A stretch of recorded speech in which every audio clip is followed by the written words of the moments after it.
નમસ્કાર, good morning, જય શ્રી રામ. કેમ છો બધા? તો આપણે છે ને નીંદવાનું ચાલુ છે. બેડ બધા સાફ થઈ ગયા એકદમ, જો દેખાય છે તમને બધા. હવે છે ને આજે ફૂલ ખીલ્યા છે, આ બધો માલ લાગેલો છે. જો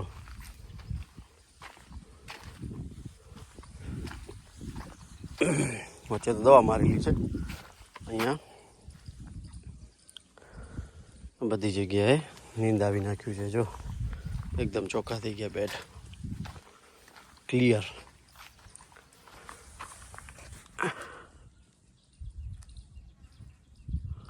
એકદમ પરફેક્ટ થઈ ગયા છે, પરફેક્ટ. આ માલ છે ને 5-6 દિવસમાં આવશે. જે વળી ઉતારવા પડશે, ક્યાંક દેખાય છે. જો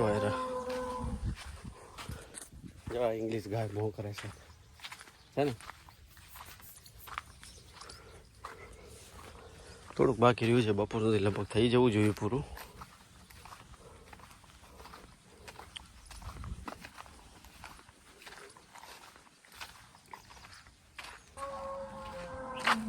હવે ક્લિયર થઈ ગયા છે. આ બાજુથી એમ નીંદવાનું ચાલુ કર્યું હતું.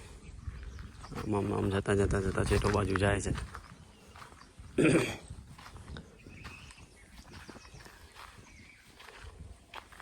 આજે પણ સારા ક્લિયર. આજો આ છે ને ફ્લાવરિંગ, ફલીકરણ ચાલુ છે. જો બતાવું તમને. અહીંયાથી છે ને મધમાખી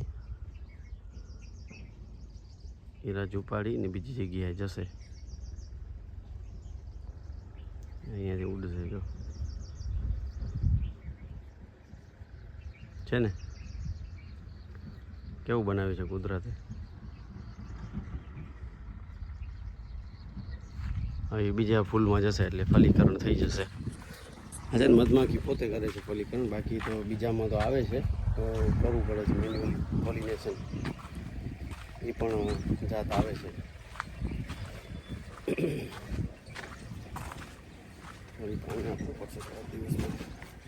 આ છે ને હું ચડાવવાનું એટલે કહું છું. બેડ પાડું બધી છે ને કિલે ઉપર આવી ગઈ છે. જો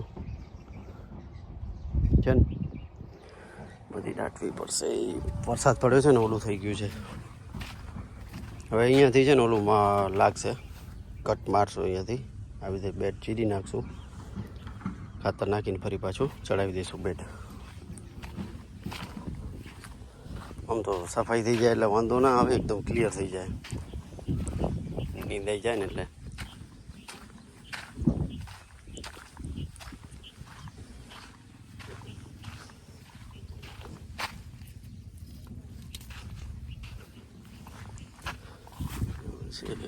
ફૂટ કેવું થઈ ગયું છે તો પાકીને ક્યાંક રહી જાય છે. આવા હા છે ને, આ કાઢવાનો હોય છે. મેં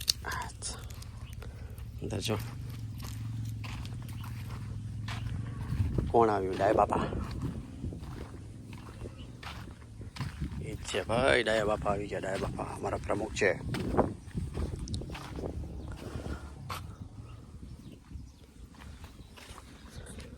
ક્યાંક દેખાય છે ડ્રેગન ફ્રૂટ. વળી બપોર પછી એવો છે, આંટો મારશું, ઘરે ખાવા જેવા થઈ જશે. કાલે પણ થઈ ગયા હતા ઘરે ખાવા જેવા. જવાથી થઈ જશે ધીમે ધીમે ખાવા જેવા.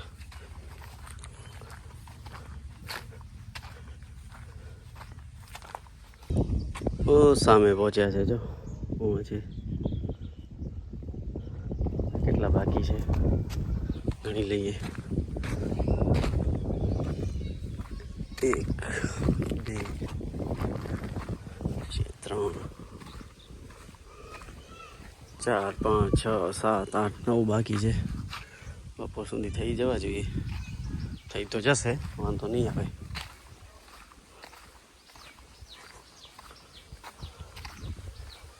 રાજને એ લોકોમાં પાકી તો ગયા છે. એ લોકોએ આપી દીધો છે ને બગીચો આખો ઉંદડમાં.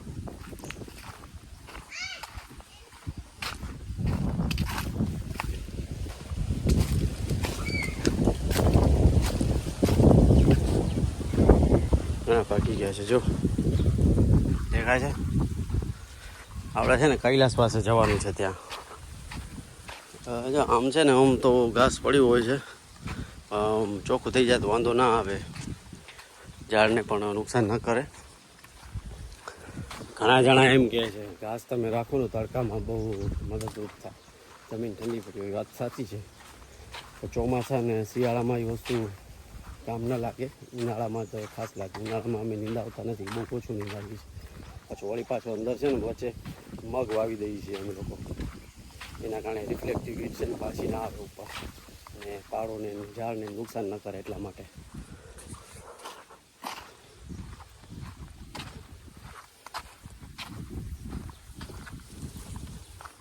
પવન ચક્કીને જો ઓલું ઉતાર નાખ્યું છે, દેખાય છે?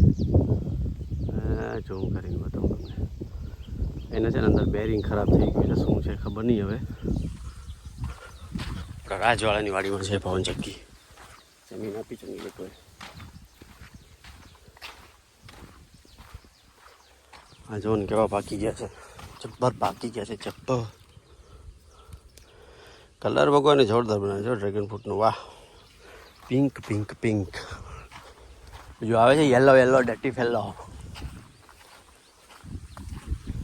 હવે આ ઘાસ છે ને તો છે, આ કપાશે ને એટલે પછી હવે એનો ગ્રોથ ઘટી જશે, ઓછો થઈ જશે ગ્રોથ.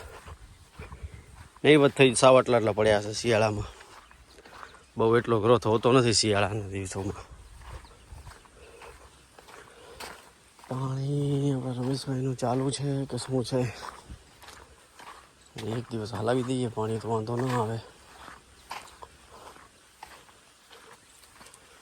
અહીંયા ઘાસ પાછું ઉગવા માંડ્યું છે, દવા છંટાવવી પડશે. દવાનું મારા પંપમાં પડ્યા છે, પંપ બધા ત્યાં છે. હેરાન થઈ ગયા. પહેલાં અહીંયા કેટલો ઘાસ હતો જો તો, દવા છાંટીને પછી ખેડી નાખ્યો હતો તો એકદમ ક્લિયર થઈ ગયો. પહેલાં અહીંયા ચલાતું નહોતું, આટલું એટલું ઘાસ હતું ગુડા ગુડા સુધી.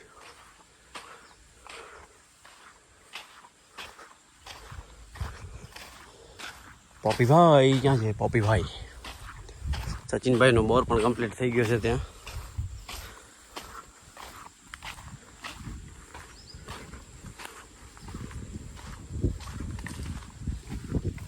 આ આપણા રાજભાઈનું સેટઅપ છે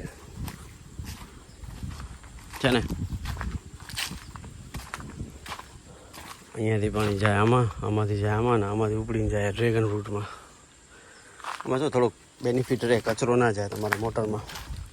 પણ છે ને ઉપર આ જે ટાંકો છે ને એ મેન ઢાંકવાનું છે. આ જો ઢાંકેલો વ્યવસ્થિત હોય ને તો વાંધો ના આવે, નહીં તો પછી કચરો બધો ચાલ્યો જાય. મચ્છર જો કયું છે? Aedes Ababa. એડિસ અબાબા છે, એડિસ અબાબા. ચાલો વિડીયોને કરીએ એમ. ચેનલ પર નવા હો તો ચેનલને સબસ્ક્રાઈબ કરી દેજો, વિડીયોને શેર કરજો, લાઈક કરજો અને બેલ આઇકન દબાવવાનું ના ભૂલતા. બધાને જય શ્રી રામ, આવજો.